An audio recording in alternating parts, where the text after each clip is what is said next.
This is David in San Francisco, Independent Line. You're on. Oh, thank you, Pedro, and your guest. You know, I'm actually kind of surprised that you've even had this guy on. Do I understand right? They want to choose the judges for America, and not just choose local judges, but federal judges.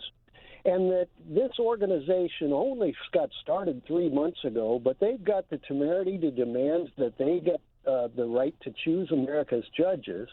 And I take it that these are like a Citizens United secret funding kind of group where the public doesn't really know who these backers are. So when I hear him talking with such intemperance about his liberals and Democrats, and here he's got the gall to have a tax dodge that's going to choose judges for America and call them enemies instead of equal citizens. So, and one thing last, you were talking about Gorsuch and that he's a pal of Gorsuch. Well, I want to know whether Ann Gorsuch's mom, was the first head of the EPA, and she got kicked out. Now, does this young Judge Gorsuch have a hatred for the EPA because his mother got chased out in disgrace? Okay, and David, a lot of things you threw at him, so we'll let him answer. I don't know about the psychobabble about Justice Gorsuch and his mom, so I'm not going to comment on that. But I would say that with the Article 3 project, our job is not to pick the judges.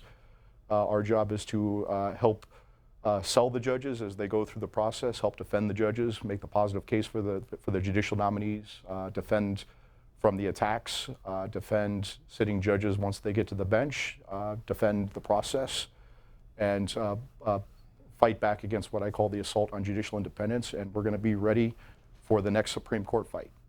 When it comes to then the lower level judges, or whenever you decide to jump into the fray and defend it, what's the standard? When do you decide to get involved?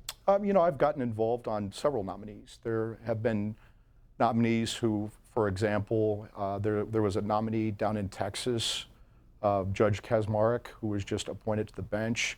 He is a Christian, and there was the attack from the left that, you know, because he's Christian, that he must be a bigot and therefore he shouldn't be a judge. And I think those attacks are ugly.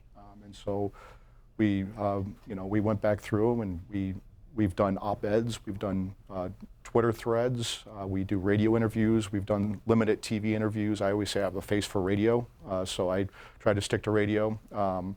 But we dig in and we look at their records. We dig into the Senate Judiciary questionnaire that each nominee submits. We look at their written questions for the record. We go back and review the hearings, and we really dig in and look at the attacks, and the attacks that are unfair. We punch back, we respond, and point out that, you know, what the facts are and not what the political spin happens to be from the left.